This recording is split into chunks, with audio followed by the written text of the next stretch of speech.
Welcome to the 2021 ECHO International Student Dialogue.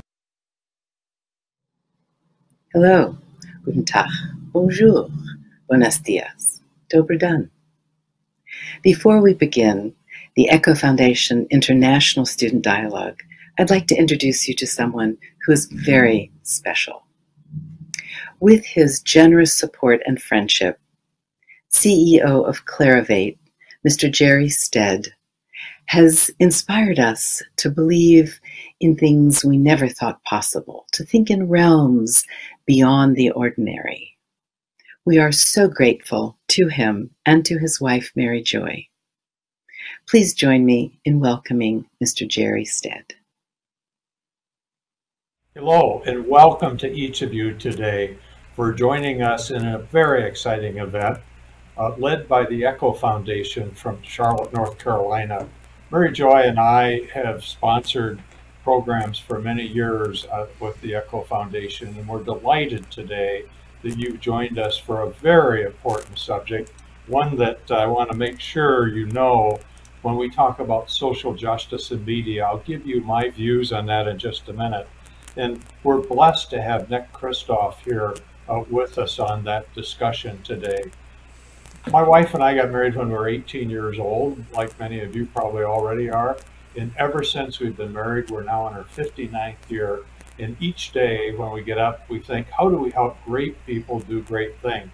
We focus on lots of benefits for youth, because I believe each of you will become great future leaders. And I think the better communicating we are with you, I think the better that you have the opportunity to learn, the better. In today's world, which is a fast changing world, it's critical that you're able to get the best facts as our friends. We work with that every day, of always trying to make sure that everything we do delivers for people like you with an intense intellectual curiosity about learning, the very best data, the very best information that we can give. So I think today you'll be delighted with the results of this dialogue with Nick. I'm very thankful that each of you are here, and I wish you all the very, very best on this critical subject of the future. Each of you can and will be great leaders in the future. Good morning, good afternoon, good evening. I'm Stephanie Ansaldo, president of the ECHO Foundation, and it's my pleasure to welcome you to the 2021 Student Dialogue, this year virtually. We know that many, hundreds of thousands around the world have suffered due to the pandemic, and we send our most heartfelt compassion to all of those people. We believe that at times of challenges and difficulty, and in moments of grace and creativity, sometimes it's possible to find a new idea, like today. Today, we gather all around the world to hear your questions, to meet with you, and to join with you as we explore social justice and the media together. I imagine we're all in the same room together. How wonderful that is. In 1997, Nobel laureate for peace, Elie Wiesel, Holocaust survivor, teacher, author, accepted our invitation to come to Charlotte. And when he and I spoke about what his visit would look like, he said to me, you know, students don't like a lecture. Let's have a dialogue. And so we did. For 1 year across the region, we studied his work and his life. When he came to Charlotte, students lined up with their great questions, thoughtful, informed, and ready to ask him. The author of Night, right there in their presence. It was an extraordinary hour, and when he left us, he said to me, you can't stop now, you must do more. Your students are filled with compassion and caring. You must do more, and I'll help you. And the ECHO Foundation was born. You, the students of the world. You are the promise and the hope for all of us. What you do today will create the future. You have inside you talent and skill and knowledge and desire to do good things. We need each of you. We need you to help create a world that you would like to inhabit. Today, we have the pleasure and the privilege of hearing from New York Times columnist and twice Pulitzer Prize-winning author Nicholas Kristof on the subject of social justice and the media. We'll begin by hearing from him, and then we'll open the floor to your questions. To introduce Mr. Kristof is a student who I know so well to be someone to be admired and to look up to, a young girl, young woman, who has been an ECHO student ambassador, an intern, and co-created the curriculum that you have studied in preparation for this dialogue. Anjali Kapadia is just one person, but she is already changing the world, like you will. Please join me in welcoming Anjali to the stage. Thank you. Thank you, Ms. Ansaldo. 158,000 is the number of U.S. citizens today who have died from drug overdoses, alcoholism, and suicide. In other words, deaths of despair. Right now, 40.3 million people are living in modern slavery worldwide.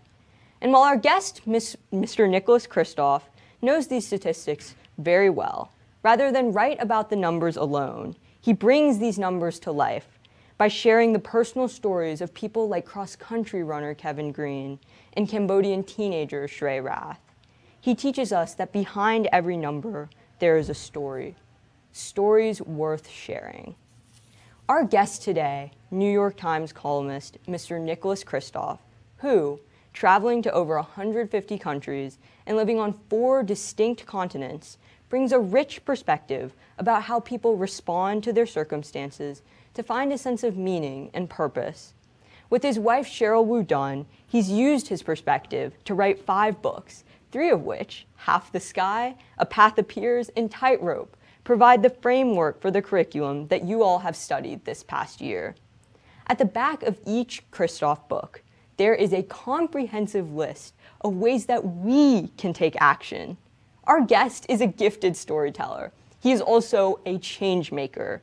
He uses his writing to inspire his readers to do the same.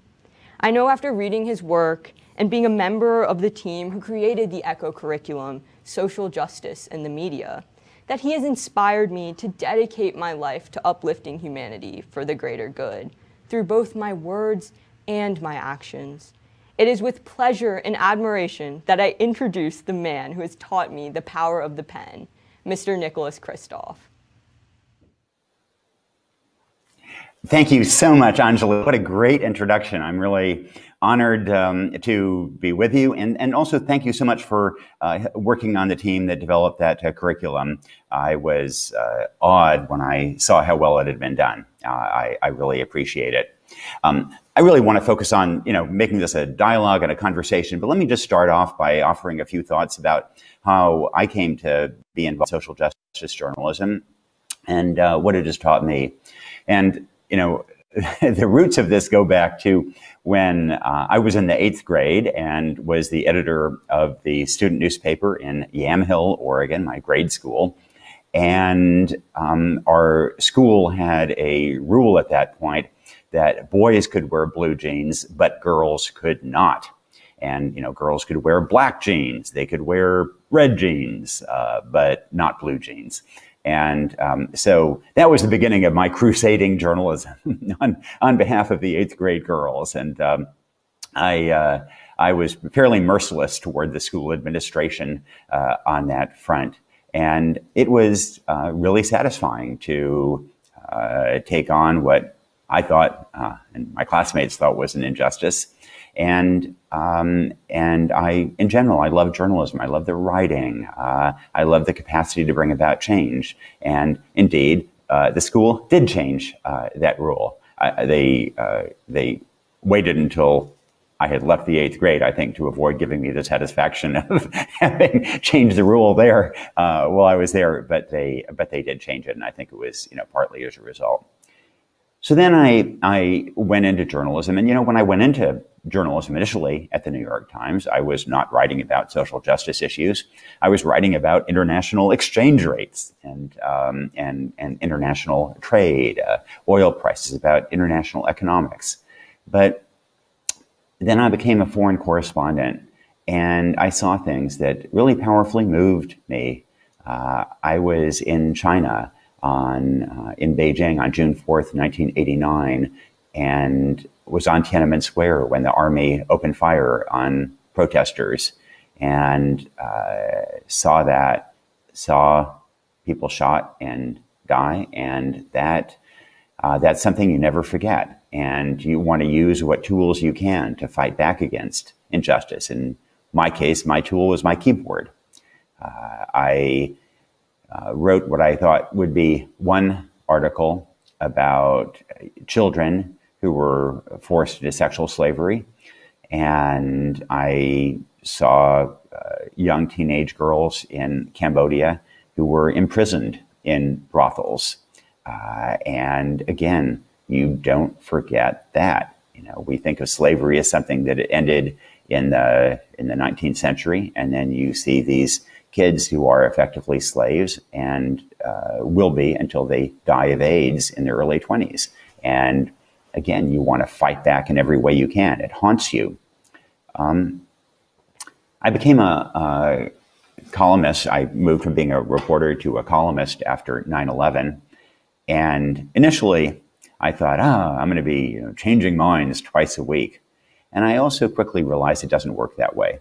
And that when I write about issues that people have thought about, gun control, the president, Middle East politics, abortion, any kind of hot button issue, it's really rare that I actually change anybody's mind. But where I think we as columnists, and more broadly, we as journalists, can truly have an impact is when we shine a light on an issue that people are not paying attention to and thereby project it onto the agenda. When we force people to pay attention to an issue that they have not been looking at. And so, for example, soon after becoming a columnist, I began traveling to the Darfur region of Sudan, where there was a genocide underway. And at first I thought it was going to be one trip. And then I couldn't get out of my mind the sight of families just being massacred and their bodies thrown into wells to poison the wells to drive other people away into the neighboring country of Chad. And it seemed that by forcing readers and the White House to pay attention to this kind of brutality, that was the first step toward getting policymakers to address it. And it wasn't enough. It was deeply frustrating that more wasn't done, but it did seem to be an avenue to actually have an impact and change lives. And I think that that's partly because, and I think social justice journalism partly derives its power from the ability to humanize a problem and create empathy.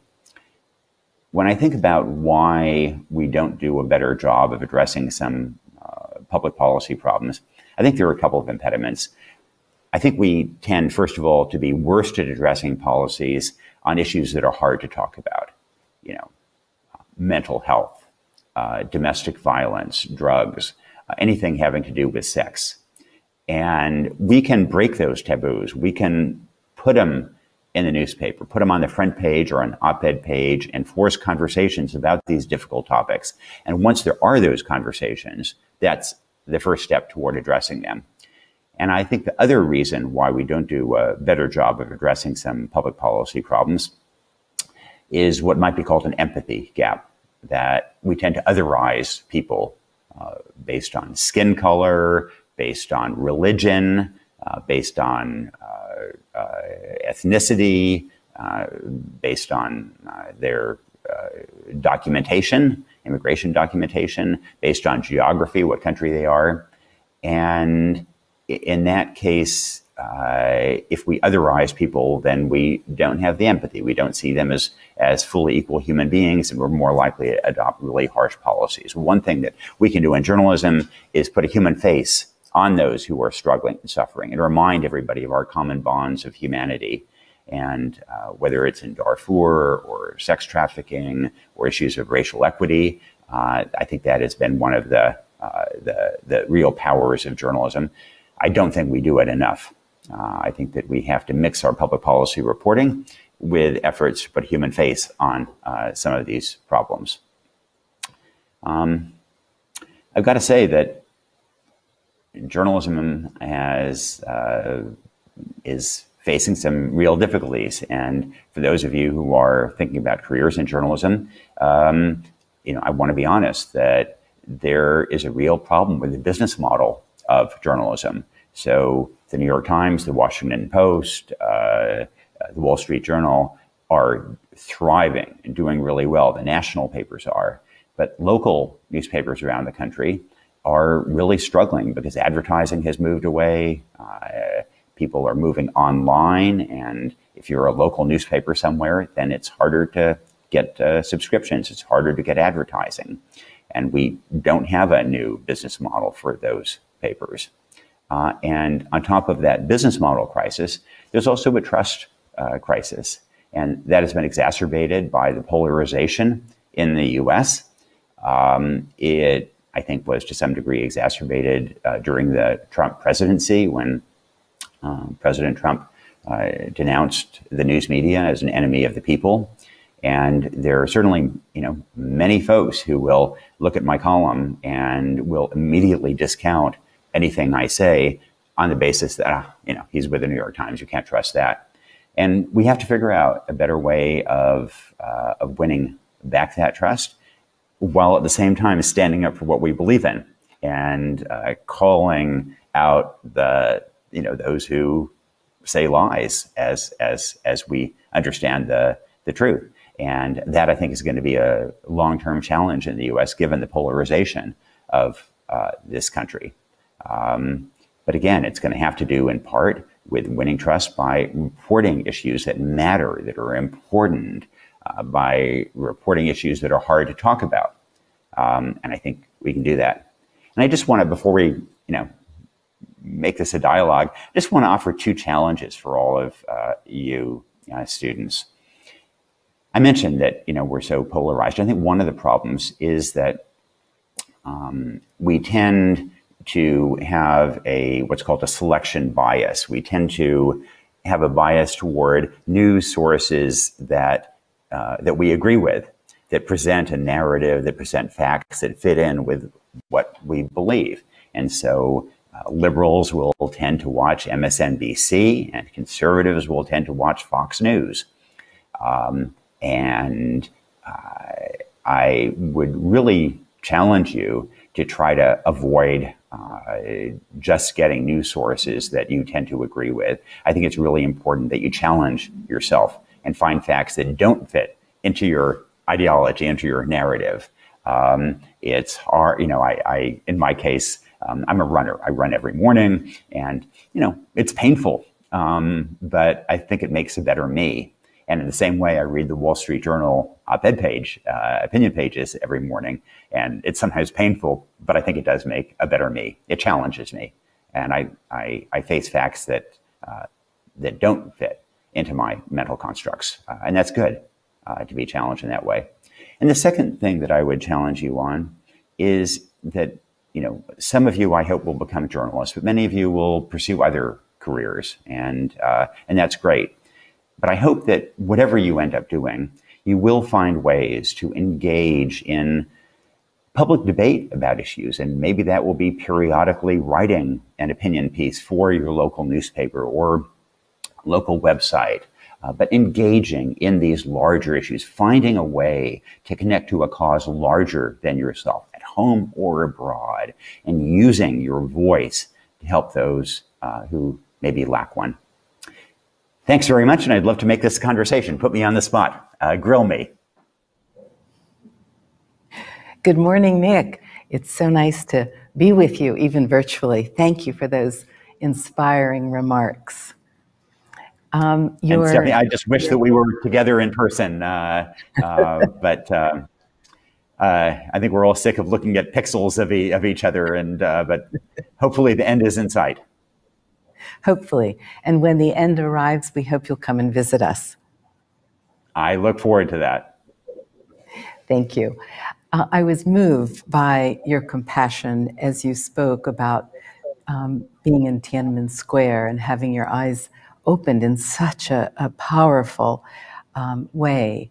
And then as you described the frustration of writing and hoping that people will change their minds, and sometimes, often, you don't see that they do or they don't, and not letting that stop you. I think that is such an important message. And added to that, your courage to keep doing day in, day out what you know is right, even when you don't see immediate change. I thank you so much for those really powerful words and thoughts, and I'm feeling very inspired by you this morning, as I have been often by your writing. So thank you for being with us. Thank you, students. Students, we're going to open the floor to your questions. You'll notice in the corner there is a button, a QR code, and it says "Ask a Question," and it's sort of like a chat. You can ask a question, and we'll receive it. And as time allows, we'll pose those to Nick Kristof. And in the meantime, we look forward to your questions, and we're ready for the first one. Hello, Mr. Kristof. Thank you so much for joining us today. My name is Sharonda Adams, and I'm a senior at Vanderbilt University, originally from Charlotte, North Carolina. And my question for you today is, how do you prepare or check yourself prior to engaging in communities around the world to ensure that you are amplifying their voices and understanding them without necessarily imposing your own personal bias or experiences? Thank you. Sharonda, it's a great question. And, you know, I always think periodically, you know, I bounce into some foreign country, stay a little while, and then, you know, offer my thoughts about the challenges there. And, you know, I always think, and often these are countries where I don't speak the language. I mean, I do speak Chinese, Japanese, Arabic, French, and so on. But of course, there are a million languages I don't speak. And, you know, I always wonder if there were a reporter from, well, South Sudan, to take one country I've reported on a lot, you know, who came to the US and, you know, visited whatever, Pittsburgh and Houston, and briefly spoke to some people who, a small number of people, then, you know, pronounced on whither the United States. And so I think that is a real challenge. So I guess I try to do a lot of preparation, a lot of homework ahead of time. And then I think that one pitfall that we get into is that we often just go to the Capitol and speak to you know, government officials, speak to those who speak English. So I try very hard when I go to a country to get out of the Capitol, talk to people in rural areas.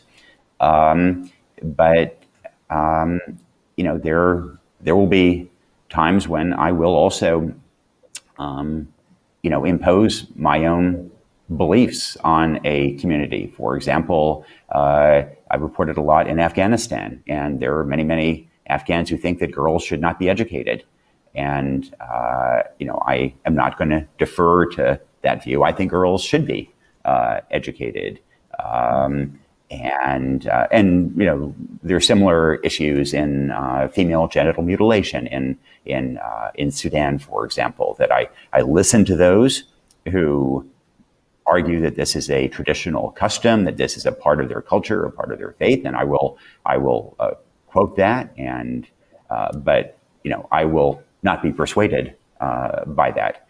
And but that's, you know, it's a balance to offer one's own views without being condescending or insulting to a culture. Thank you, Nick. Next question. Hi, my name is Anjali Kapadia. I go to Charlotte Country Day School, which is located in Charlotte, North Carolina. And my question for you is, what are your thoughts on ways in which we can remedy the misinformation crisis that is occurring in our society today? Boy, I wish I knew. And, you know, that's one of the reasons that I encouraged all of you to seek out information that doesn't fit into your worldview. I think that's incumbent on all of us. But while I'm a great believer in the power of the media, I also have to note that the media can be a profoundly important source of unrest, of division, of polarization, and of misinformation. And you sort of allude to that. I've covered Rwanda, and the genocide in Rwanda was bolstered in part by radio broadcasts that denounced one of the main ethnic groups there as cockroaches and dehumanized them. In this country, we don't have anything quite to that level, but I think we do have some popular people who dehumanize immigrants, for example, refugees, in ways that I find unsettling. This last year in COVID, I think we've had misinformation about vaccines or about mask wearing that I think has probably resulted in some people dying unnecessarily. And so I think that one of the issues has to be, should news organizations that consistently provide misinformation, that dehumanize, that provide lethal misinformation, should they have access to should they be distributed by cable networks, for example? And on the one hand, I think it's important to get differing points of view. On the other hand, if there is a source that is, I don't think the KKK should have a network that is distributed by cable systems, for example.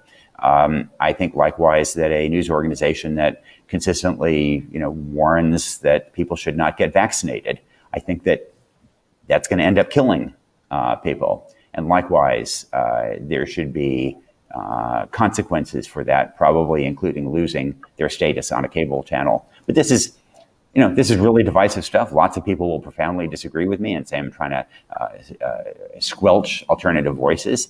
I think it's a difficult problem for the country to wrestle with.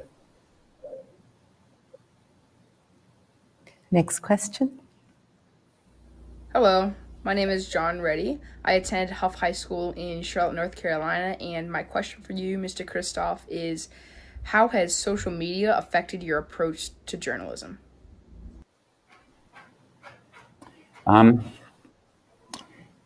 I was a sort of a pioneer in social media at the New York Times, and I encourage all of you to follow me on Twitter and Facebook and Instagram.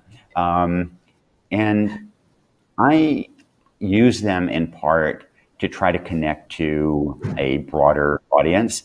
So the New York Times audience tends to be more affluent, more male, and older. And I want to reach young people. That's one reason I'm right here having this conversation with you. I want to reach people who aren't New York Times readers. And a lot of the issues that I write about are the kind that people will see an article in a newspaper and they will just want to turn the page because they're difficult. And so I found that people will read a tweet about a subject, or they will maybe read a Facebook post or look at a picture on Instagram when they might not read a full article. And so if I can, so I'm eager to use every trick in the trade to try to grab a larger audience and a different audience to care about some of these issues that I care deeply about. And so, I try to do that in all kinds of ways. I have an annual contest to take a student with me on a reporting trip. I dragged George Clooney with me on a trip to Darfur once. I've had poetry contests and social media, and I do videos. And social media is part of that strategy to try to broaden the interest in the issues that I care deeply about. Great answer. Thank you. Next question. Hello, my name is Michael Shonslin, and I go to Providence Day School in Charlotte, North Carolina. And my question for you, Mr. Kristof, is, what do you think of the coverage of Black Lives Matter in the media? How do you think the coverage shaped the vision? I guess I think that it's unfortunate that it ended up being so reactive to the Floyd killing and to the protests. And, these racial inequities have gone way, way back. And I think we in the media could have done more to explore those inequities. I think there was a failure of imagination on the part of the media to do more reporting along these lines earlier. And,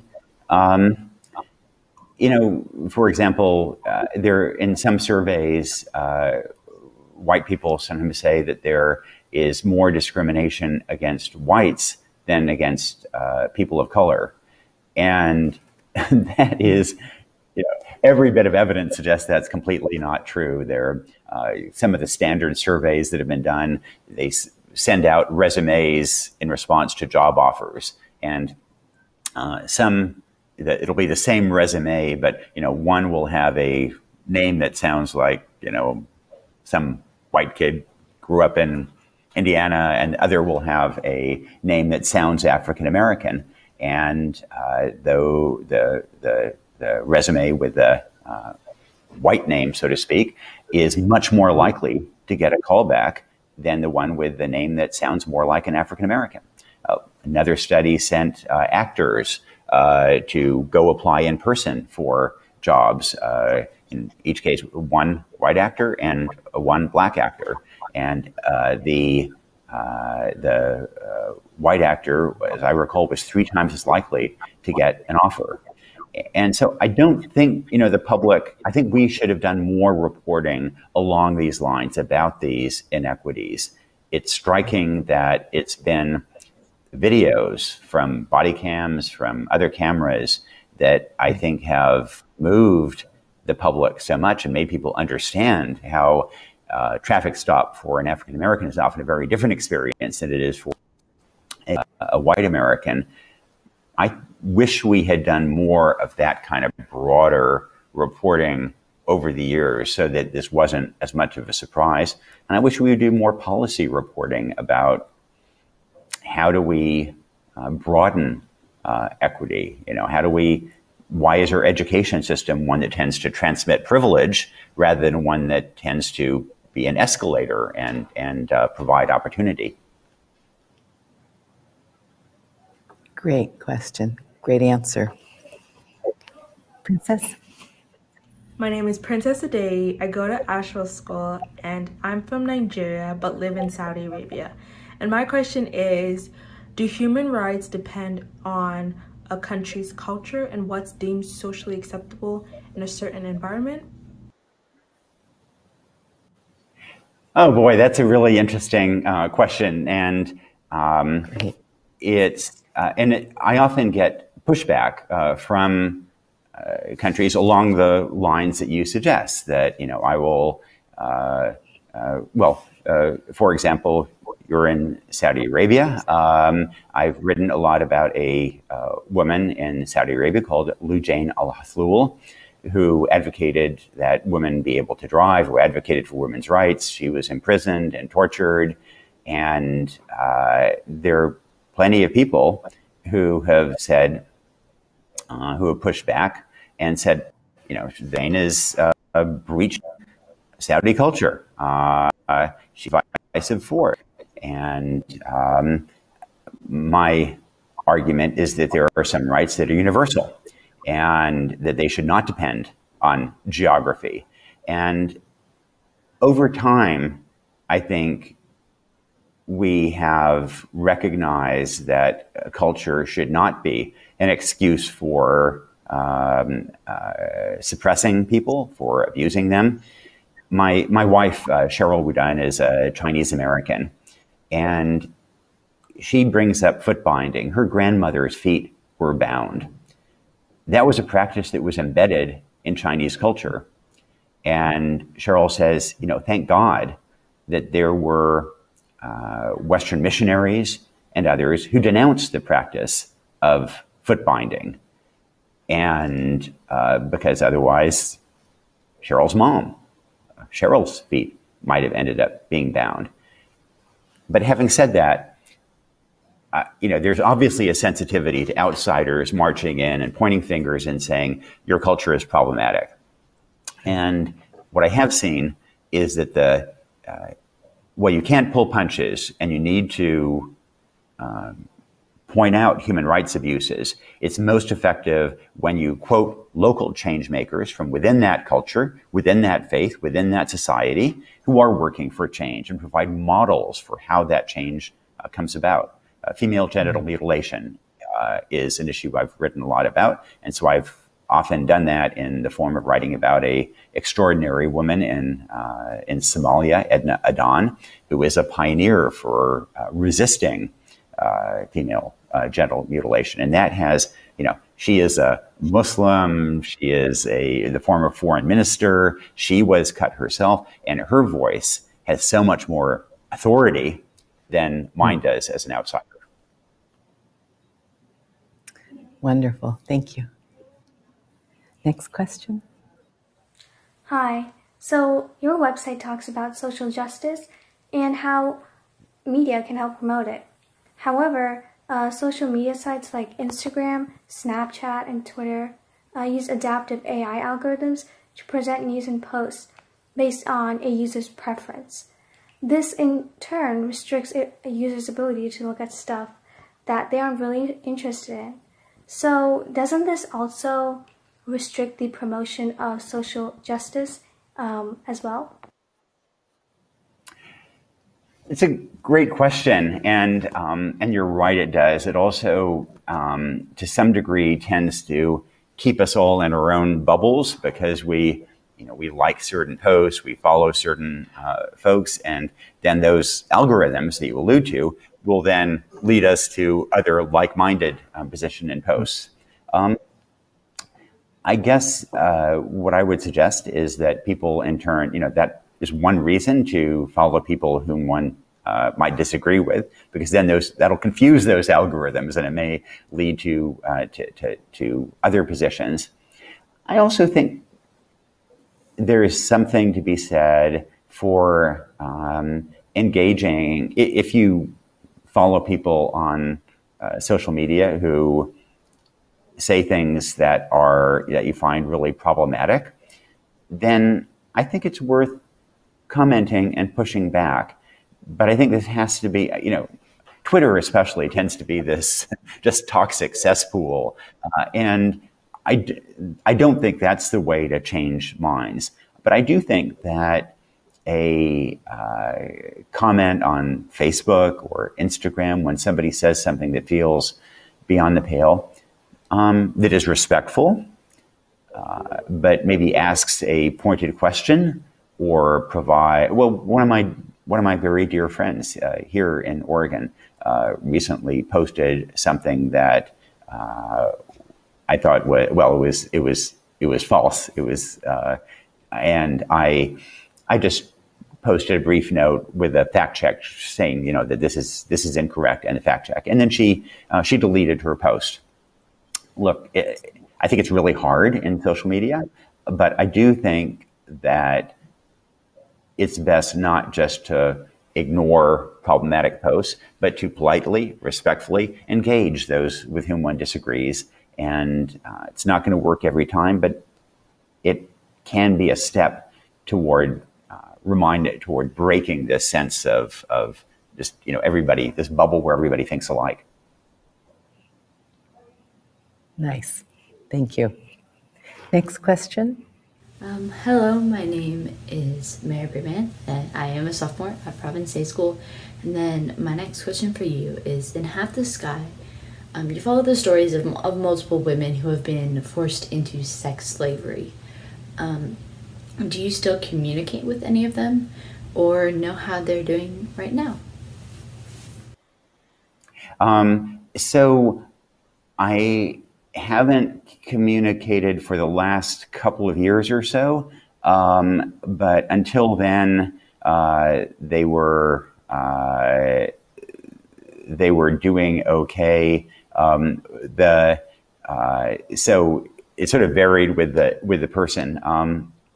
There were two young women that I had purchased from a brothel in Cambodia. I paid $150 for one and $300 for the other, as a way of underscoring that this really is slavery. And I got written receipts from the brothel in each case. And when you get a written receipt for buying a human being in the 21st century, something truly is profoundly wrong. One of them, things kind of ended up working quite well, and she moved on. She started over, and she married, and we didn't have a edition in Cambodia of Half the Sky because we didn't want her husband to read that chapter and find out about her background. The other one, though, was addicted to meth and returned to the brothel. And we didn't think that there was, we tried several times to help her get out and start over. We didn't. And every time she returned because of that addiction and because she got meth from the brothel. But then partly because of what journalists were writing about, because of pressure from the US government, the Cambodian government began to put more pressure on the brothels to close, to stop the sex trafficking there. And it wasn't that anybody actually closed down the brothels, but the police began to demand more in bribes from the brothels. And as they began to demand more in bribes, that interrupted the business model of sex trafficking. It became less lucrative to kidnap girls from the countryside and sell them for sex than it was to do something else, to steal motorcycles or to sell pirated videos. And so the owner of this brothel closed it down and turned it into a grocery store. And, this wasn't an optimal solution. Nobody was punished for their abuse, but the upshot was that Sri Mom, that young woman, she was able to leave the brothel. She married a policeman who had been a patron of that brothel, and so there was a certain amount of progress. But as I said, the last couple of years, I have not been in touch, and I hope they're still okay. What an amazing story. And as Anjali said in the introduction, you know what the numbers are, but the stories behind the numbers is what touches us so deeply and humanizes us in knowing. Thank you so much, Nick. Sure. The next. I'm Elle Ferguson from Providence Day School in Charlotte, North Carolina in the U.S. I read the article about Tiananmen Square, and you talked about leaving your family and running into a dangerous situation. My question is, how did this affect you mentally and emotionally to risk your life and see death firsthand? One of the challenges for journalists is how to balance risk, and it's one that I worry about all the time. I spent a lot of time in places where there are bullets flying. I'm trying right now to get back to Yemen, which is in the middle of a war where Al-Qaeda is active. because I believe deeply that the humanitarian crisis in Yemen deserves to be reported more, and that if it's not reported more, the famine there won't be addressed. But I also recognize that there are real risks there, and I want to make sure that I not only get to the story, but get back to Cheryl. And last thing I would ever want to do is, make her a widow.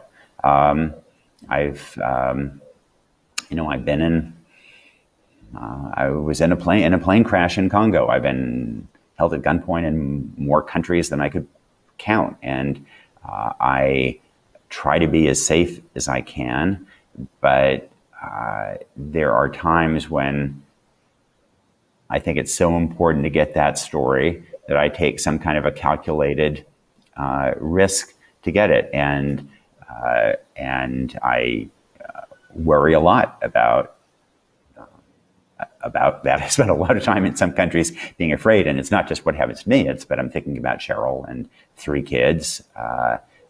When I was covering the Iraq War, I think they were quite nervous. When I go to some places, I think they're fairly nervous. And I think it's a problem that, a lot of journalists wrestle with. One of my friends is Lindsay Addario, who wrote a great book about her life as a conflict photographer. And Lindsay was kidnapped in Iraq and then kidnapped in Libya. She's lucky to be alive, and she struggles to balance that issue herself. We traveled together to Central African Republic and other places. But it's a conundrum that I struggle with. Thank you. The next question, please. Hi, my name is Tancred Toma. I'm a first-year communication student in IE University in Segovia, Spain, but I'm originally from Paris, France. And I was just wondering if you could elaborate more on something you brought up in one of your talks, is that you mentioned that treatment is much cheaper than incarceration when talking about the war on drugs. And I was just wondering if you could elaborate on that, if you calculate that only in economic costs, or if that includes all the human and social costs, and in the former case, how would that work exactly? Thank you in advance. Sure. The issue of drugs has been one that I've really awoken to, because my hometown in rural Oregon has been devastated by lost jobs and then people self-medicating with meth and with heroin. And I've lost a lot of friends to addiction. More than a quarter of the kids on my old school bus are dead from drugs, alcohol, deaths of despair.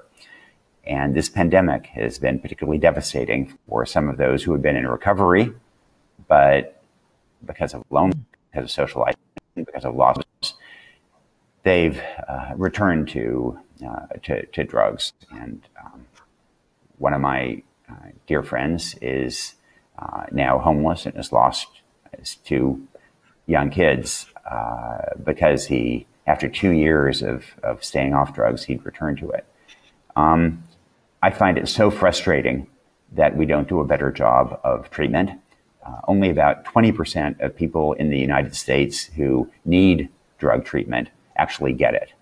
And just in purely financial terms, treatment is very effective. And look, treatment is not perfect. People get treatment and it doesn't always work.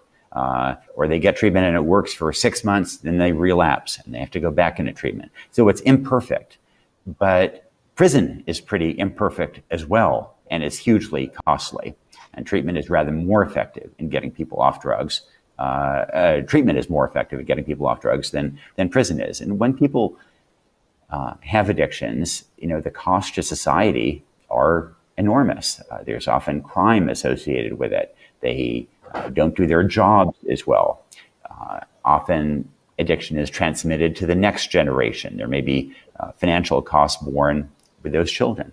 But as you suggest, the human cost is even greater. And it often leads to these cycles of poverty, of dysfunction that become enormously costly to all of us. About 5% of individuals in the United States cause half of crime. And I mentioned my old school bus. You know, there were 6 people on the bus who suffered enormously themselves, but also inflicted great tragedy on the community. 2 of them raped young girls. 2 of them cooked meth in the area. 2 engaged in brutal assaults on other people. And we as taxpayers spent a lot of money incarcerating those people. I do think that prevention early on, which would have been programs for them in childhood, making sure that they graduated from high school, job training, drug treatment, it wouldn't have worked in every case. If it had worked in some of those cases, then we would have saved a lot of money, but even more important, might have prevented some of those rapes or assaults or the spread of drugs here. Thank you. Our next question, please. Hello, my name is Cole Shanslin, and I am in 11th grade at Providence Day School in Charlotte, North Carolina. My question for you, Mr. Kristof, is, do you think social media sites should be censored? If so, how do you think censorship should be handled? So, I do think that there are some limits, and I think we all recognize that there should be some limits. We just disagree about where they should lie. For example, I think we all agree that pornography involving children is something that shouldn't be shared, and in fact, that is found on social. Twitter, in particular, has a problem with child pornography. And I've seen Facebook used for traffickers to try to recruit girls. I think they should do a better job of screening out those posts. Then you get in the political realm or the realm of racism. Should people be allowed to demonize others based on race or ethnicity or religion in ways that that may cause violence? I don't think so. So I covered a genocide in Myanmar, a country that used to be called Burma, against a group called the Rohingya. And that genocide happened, and local villagers burned to death, in some cases, some Rohingya, because of lies that were being spread on Facebook in Myanmar. I think that Facebook should have done a much, much better job stopping those kinds of posts. And I must say that Facebook belatedly recognized its responsibility, and now, too late, does have people who are reading and monitoring those posts. But I think that's clearly beyond the line. And then one gets to posts misinformation about things like mask wearing or vaccines against COVID. The evidence is overwhelming that mask wearing does work and save lives. That the vaccines work. Should people be able to spread rumors saying that the vaccines will cause sterility or will end up killing people? I don't think that they should. I think that those kind of posts ultimately cost lives, and I think that organizations should intervene and remove those posts. But there obviously a lot of people see that as censorship, and it becomes, then they distrust Facebook. They migrate to other websites that are more tolerant, like Parler. And so this is going to be a struggle I think we're going to have for a long time, partly because of the polarization and distrust that is so widespread in much of the U.S. Nick, I love the way you struggle with issues, that there is so much to consider. that some things are black or white, right or wrong, and then there's a whole lot in the middle that we need to try to understand, that we work hard to explore, and perhaps we change our mind as we interact with people and hear new opinions. It's wonderful that you are willing to struggle so much. Changing minds is a great thing. It's not a sign of weakness. It's a sign of open-mindedness. So absolutely, Stephanie. Our next question, please. Hi, Mr. Kristof. My name is Joyanne Malloy. I'm a senior at North Mecklenburg High School, and I currently live in Charlotte, North Carolina.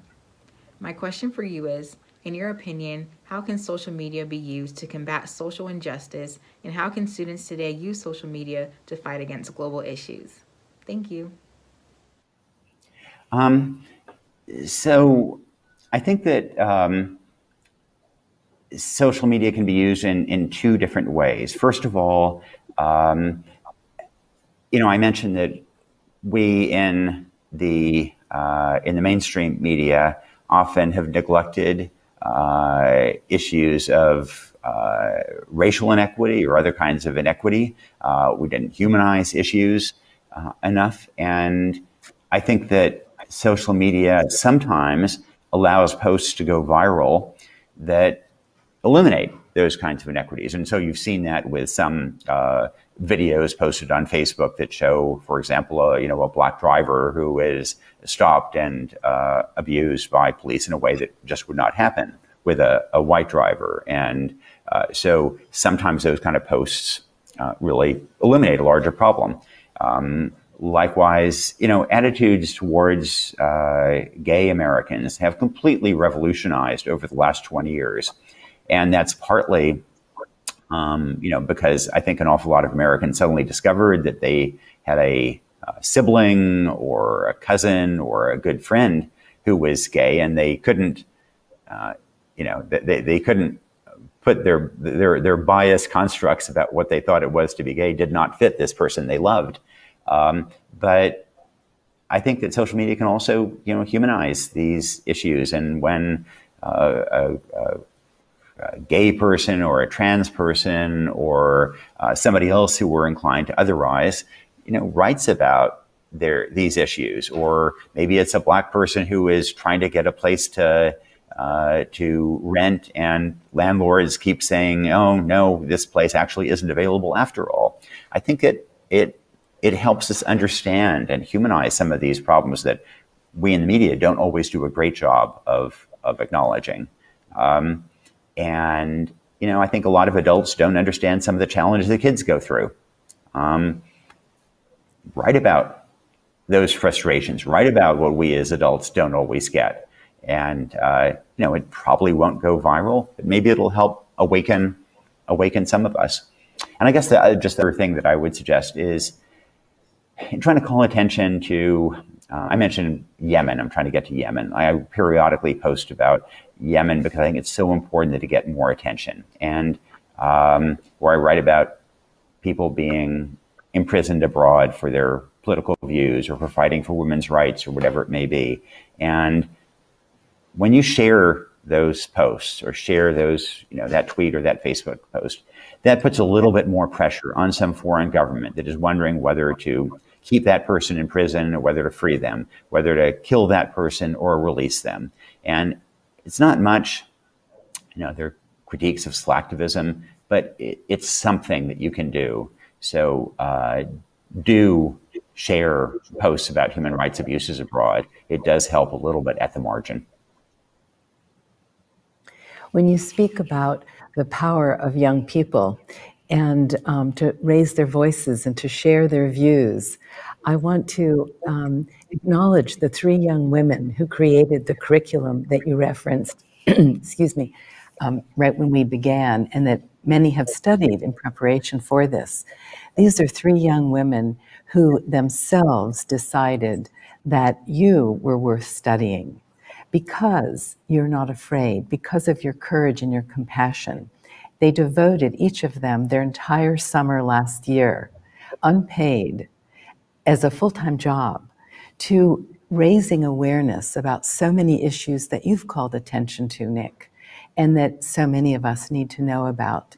So I thank you, and I thank them for already taking up your idea and acting on it. And I know many who are listening today will follow. Well, I'm blushing, but I'm really, I'm really moved that they found it worth developing that curriculum, which I was so impressed by. And at the end of the day, what a writer wants is not just, or at least what I want, is not just to be read, but after somebody has read that piece, then to do something, to engage with these issues, to take that baton and run with it. And so I hope that some of you watching will indeed run with these issues and help make a difference. We can together have more impact than any of us can individually. Thank you. Next question, please. Hello, Mr. Christophe. My name is Alexandre. I am a French student at University College Utrecht in the Netherlands.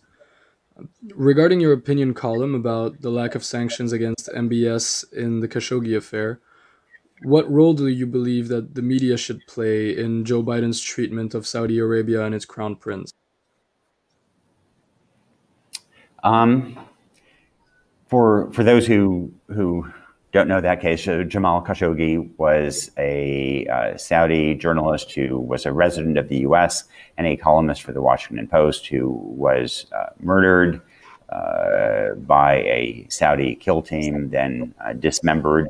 Jamal was a friend of mine. I was heartsick at what happened to him. And the Crown Prince appears to have been behind it. And he has not paid any price for that. Other people around him have. I think that one reason why the Biden administration did not make MBS pay a price was because they think they need Saudi Arabia to do a deal with Iran, to re-enter the nuclear deal with Iran. But I've been very critical of them for that. And I try to remind them that 6 years ago, many of those same officials gave Saudi Arabia a pass when it invaded Yemen and triggered the worst humanitarian crisis in the world, because at that time they thought they needed Saudi Arabia to enter the Iran deal in the first place. Our willingness to overlook those human rights abuses in Yemen was a tragedy that has been enormously costly for Saudi Arabia, for the US, and for the world. And so many Yemeni children have died as a result. It was expedient, but it was a failure. I think likewise today, our failure to hold Saudi Arabia accountable is expedient, given our need to work on diplomacy with Iran.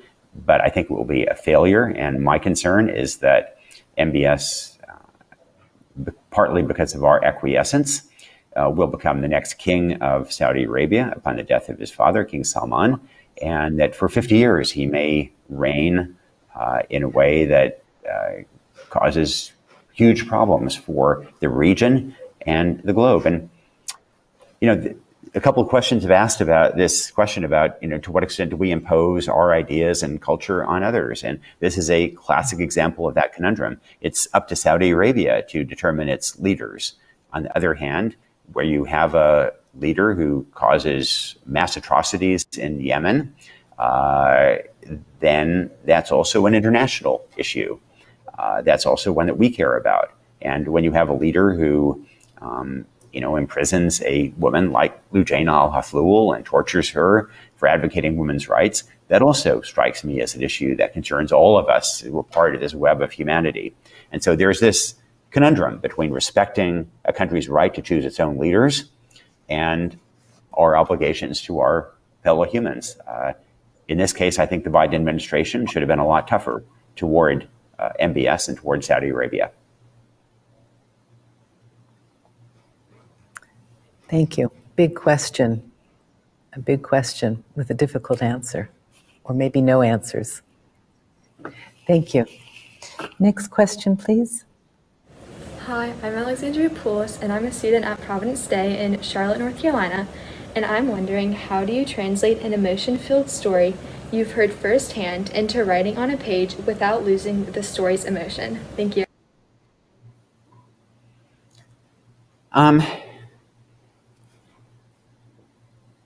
You know, it's an interesting question, and it depends so much on the context and on the backdrop. I guess what I would say first of all is that I don't just want to transmit the emotion of a story, but I want to transmit it in a context that leads towards solutions or better outcomes. I want to also make sure that the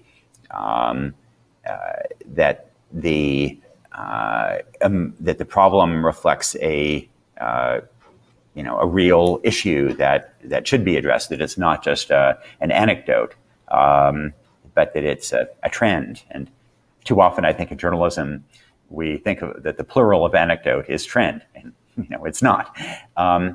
And so, for example, many years ago, I wrote about starvation in Ethiopia, and it was full of emotional stories about kids dying and moms losing their children.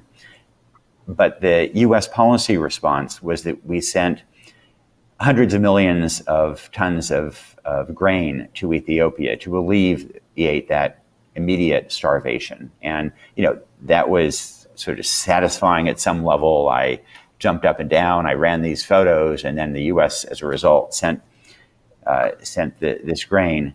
But the problem with that as a solution is that when you send more food from outside into an area, that lowers the prices of grain and reduces the incentive for farmers to plant crops for next year. And it may result in fewer crops being planted and putting some farmers out of business. And so, in fact, what one should do in that context is, buy grain in part from local farmers to raise the prices of local commodities.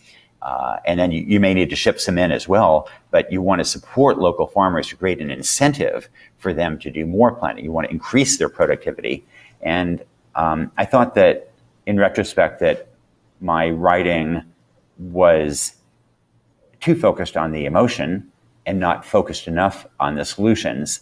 And that's likewise, a balance that I struggle with. I think that in writing about homelessness, for example, it becomes too easy to think that the solution is simply rent control, for example, and the result of that is to reduce the supply in the long run of new housing.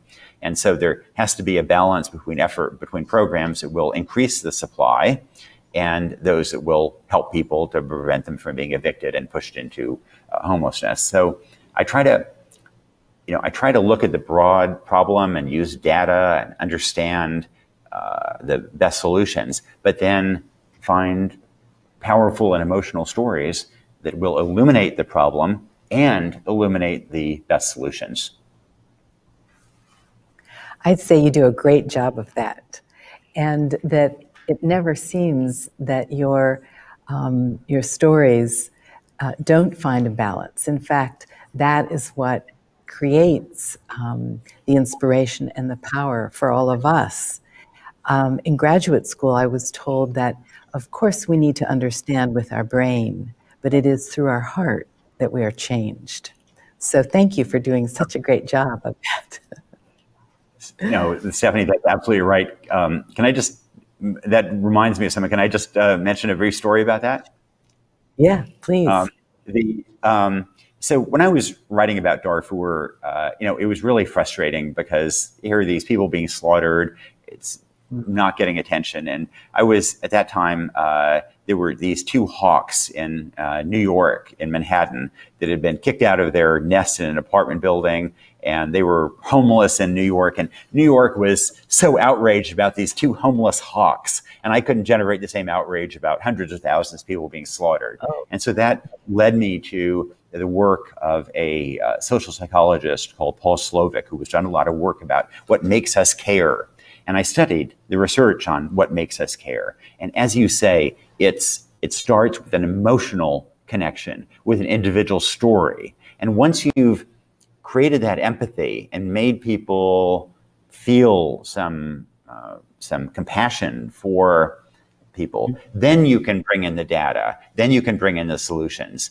But if it's just, a tapestry of numbers a long way away, then that's when people turn the page. It is, as you say, an emotional connection. Thank you. Our next question, please. Hello, my name is Sven Persson. I'm in 12th grade at Providence Day School in Charlotte, North Carolina. My question for Mr. Christoph is, when it comes to the media's role during the pandemic, how and why do different news sources portray what is happening different ways? What is the impact of different portrayals on viewer responses? Thank you.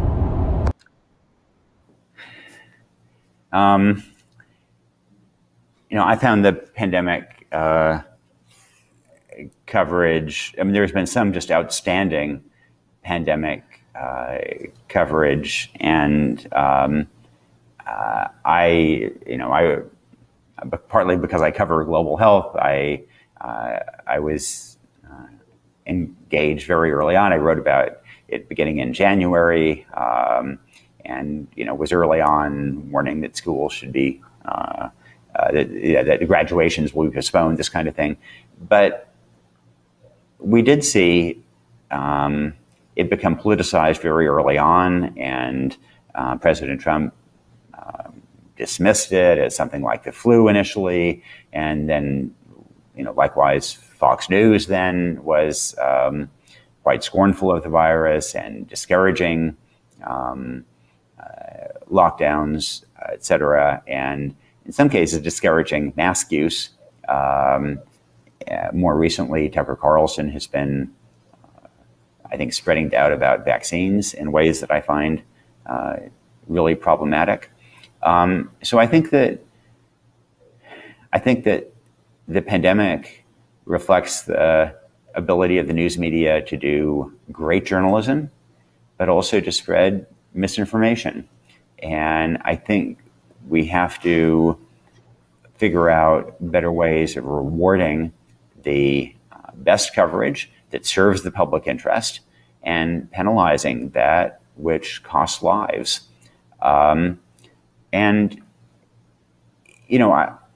Let's also acknowledge that this wasn't just a left-right issue. I think on masks and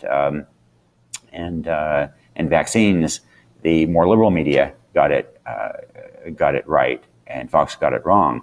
Conversely, though, on the issue of keeping schools, trying harder to keep schools open, I think actually that was an issue where the right did better than the left, and partly because teacher unions tend to be on the left, and partly, I think, because President Trump embraced the idea of opening schools. I think there was a reflexive action on the part of liberals to say, oh, we don't want to open schools. And in fact, over time, I think the evidence was that the risk of keeping schools physically open during the pandemic was fairly modest. That did not add a lot to transmission of COVID. And meanwhile, the costs to kids, especially disadvantaged kids, of keeping schools physically closed was enormous. And, there are millions and millions of American kids who don't have internet access. In some cases, don't have a cell phone. How are they supposed to do remote learning? What are they supposed to do if they have to go and work because their mom or dad lost a job? Or if they have to look after younger siblings because those siblings can't go to daycare anymore? And so I think policymakers, didn't appreciate the toll on disadvantaged students from school closures. And, I think that was an area where progressives often got it wrong. I hope we also learn from the pandemic about the need to be better prepared for the next pandemic. We all knew that a pandemic was a real risk. I don't think we reported enough about it in the run up to this one to make sure that it would be covered. Nick, one of the things that you didn't mention, but I'm sure that you're aware of, is that many children who were staying at home didn't receive their lunch, their breakfast or their lunch. Many children living in poverty. And I must say that in Charlotte here, it was heartwarming to see how many young people joined restaurants and delis to prepare lunches and deliver them on school buses to the routes that the kids were familiar with. So that was another huge cost. And also the sharing of abuse at home that children would sometimes tell their teachers, or because of the bruises that they had, it would become known and they could be reported. That also was a huge toll on children, not just impoverished children. Yeah, Stephanie, I think that actually is a problem that we're only beginning to appreciate how severe it was. The reports of child abuse went down very significantly during the pandemic, but that doesn't seem to be because child abuse itself went down. In fact, there's some reason to think that it actually increased because of stress in the home, because kids weren't at school. But meanwhile, while child abuse probably increased, there were fewer what are called mandatory reporters who saw that abuse. So, teachers, for example, if they see a kid show up with bruises, they're obliged to report it. If a nurse sees a child show up with a broken finger or something, they're supposed to report it. And you had fewer of those teachers and nurses, et cetera, who were there to see this kind of abuse and report it. And I think that as the pandemic winds down and kids are going to be returning to school, I'm afraid we're going to learn that there was a lot more of that trauma and suffering that was happening that we just were unaware of and oblivious to. Stephanie, it just sort of underscores how the inequities in the country that, well-off Americans probably, may have had stock in Amazon or Apple, and they're well-soared and they managed to ride out the pandemic in a country house or something. And meanwhile, it was low-income people of color who were far more likely to die of the pandemic. It was vulnerable people who, their kids went hungry, and who were more likely to suffer from abuse. And in a country where we're unusual in that we don't have universal access to medical care, where we don't have universal paid sick leave, that kind of inequity was amplified during the pandemic. I agree with you, sadly so. And I think you're right. We're only going to begin to see the depth of the despair and the suffering as the COVID restrictions ease. Our next question, please. Hello, my name is Zale Pert. I'm a student here at Asheville School. I'm from Brooklyn, New York. And seeing that marijuana is now legal in New York City, I was just wondering what your thoughts would be on the negative and positive repercussions that might bring to the New York City area, and what the negative or positive repercussions that will bring when marijuana will eventually be legal nationwide. So, that's a really interesting question. And I've advocated for legalization of marijuana. I think I was one of the first, major nationwide columnists to urge legalization. But having said that, that doesn't mean that I think everybody should go out and smoke marijuana or take edibles. Marijuana today does have a lot of the active ingredient of THC, and there is some real evidence that using a lot of it is bad for one's cognitive processing and can cause damage. So, I believe smoking should be legal, but I don't want people to go out and smoke a lot. And likewise, I think marijuana should be legal, but I think there are real public health consequences. I hope that as we go from this legal, from moving it to be illegal, then we'll get better at providing public health warnings and underscoring to people that this is something that, treat with care, be careful. So, on the plus side, marijuana has been a source of inequity in the criminal justice system. As far as we can tell from surveys, Black and white kids use marijuana at approximately similar rates. And yet, African-American kids are 3 times as likely to be arrested for possession of marijuana.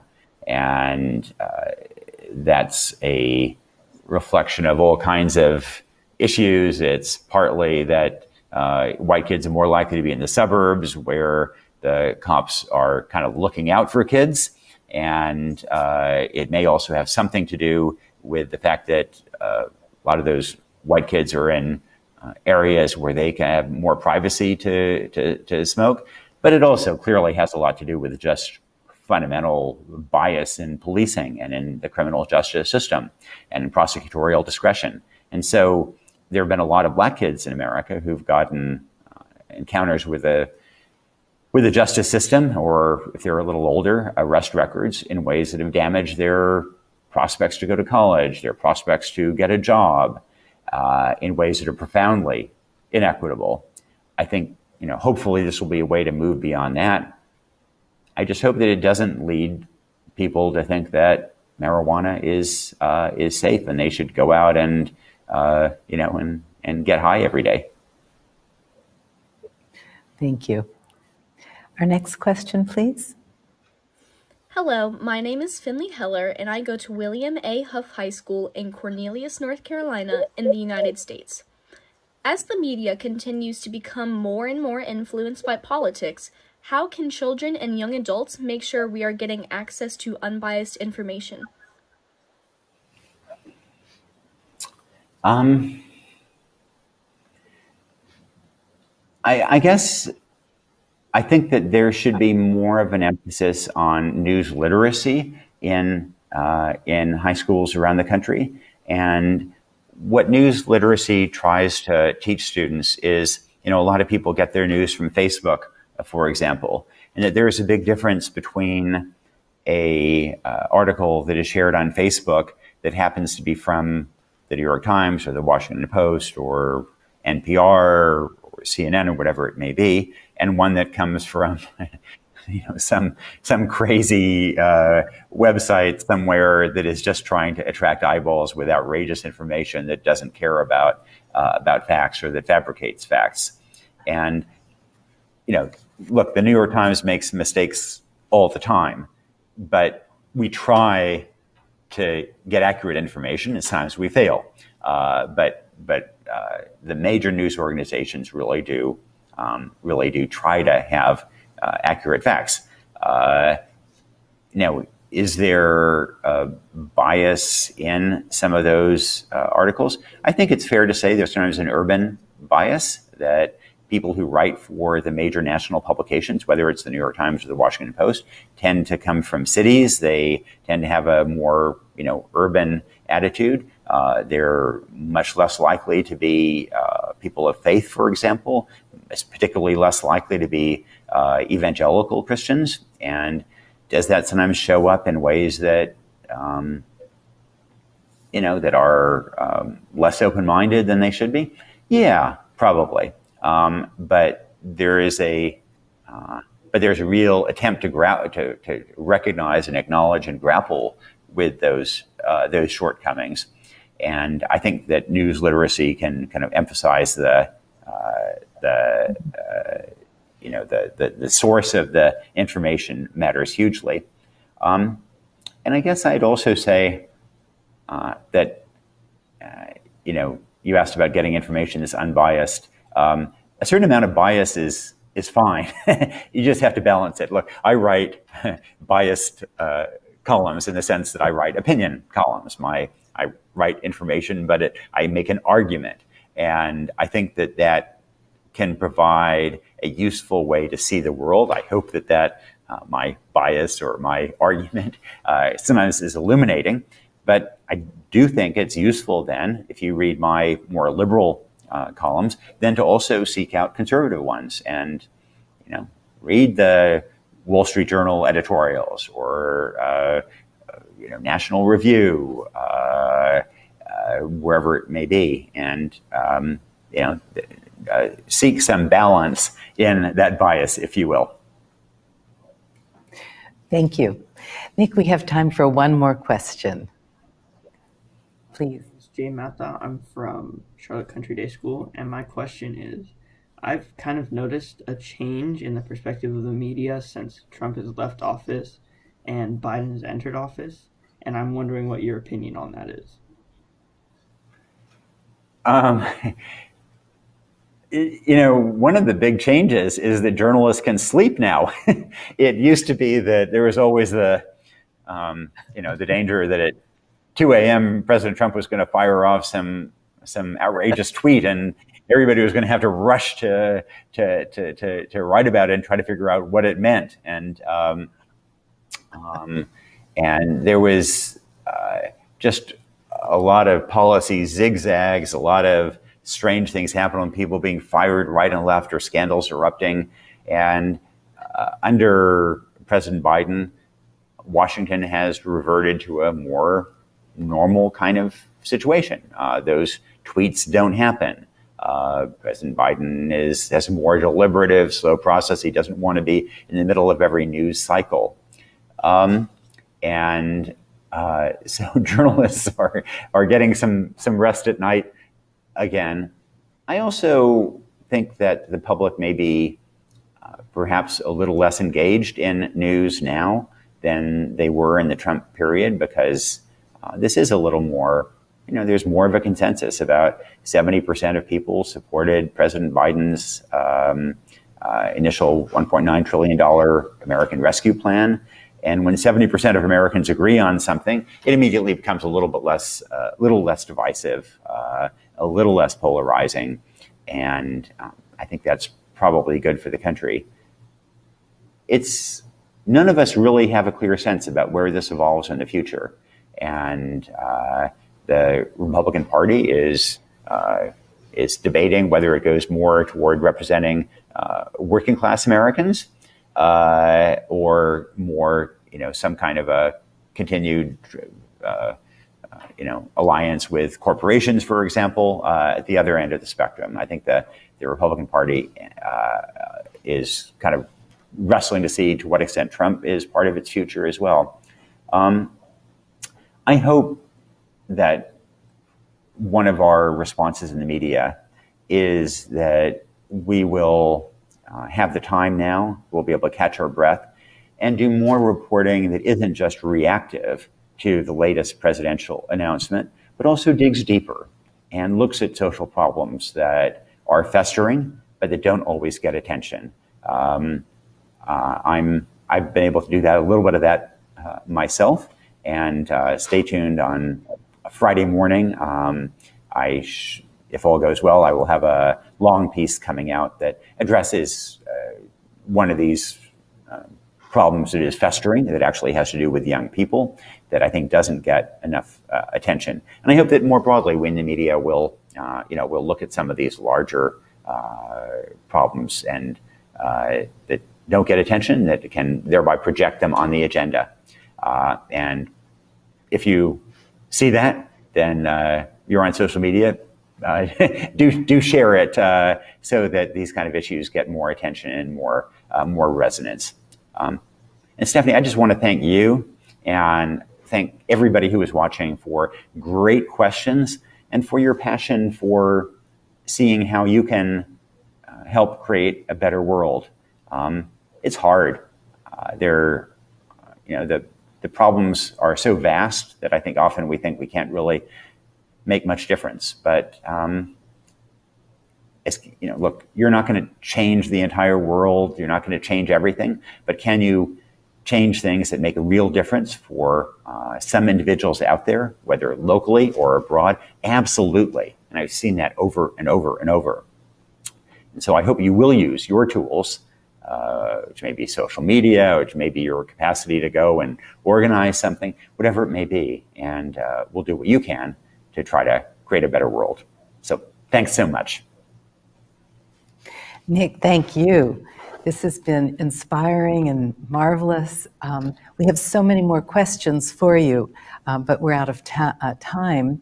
We'll collect them and send them your way, and maybe you'd like to address them in another format, another time perhaps. We have Catherine Haney, who would like to say a few words to you before we go to the last piece of this.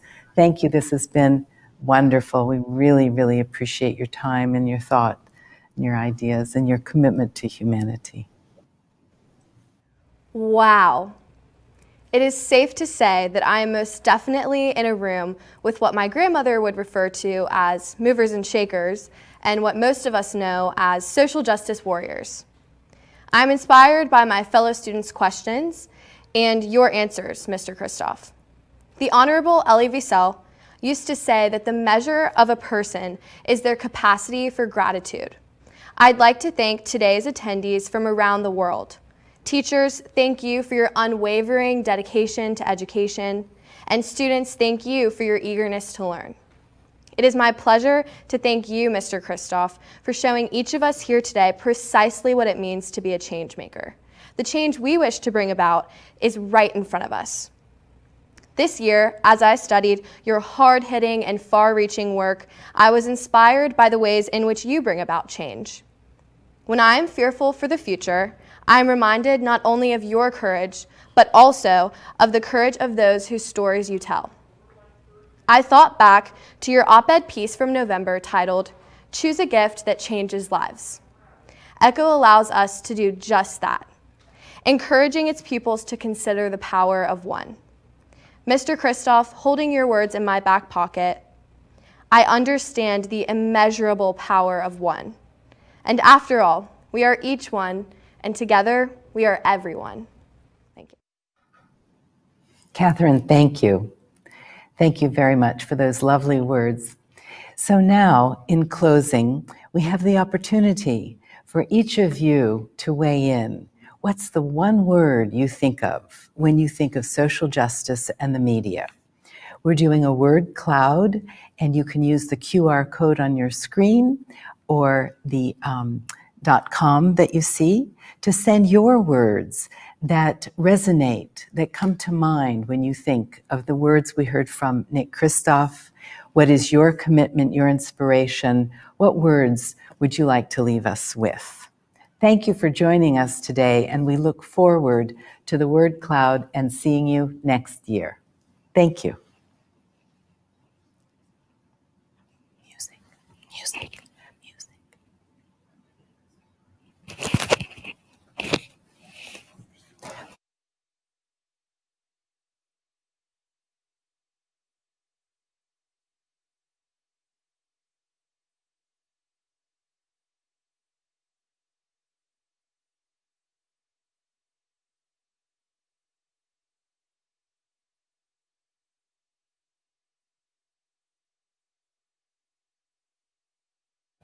I can't see anything except change.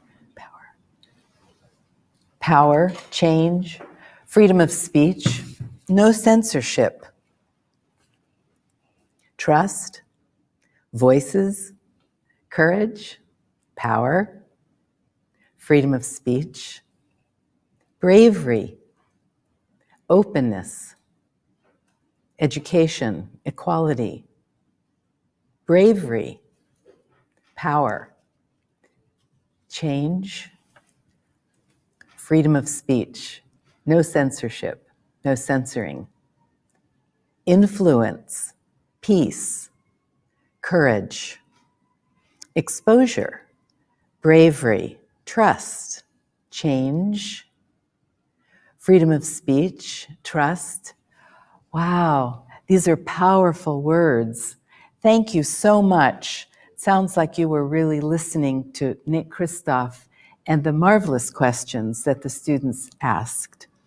I apologize that we didn't get to all the questions, but I hope that you know we will send them to Nick, and who knows, maybe they'll show up in his coming blogs.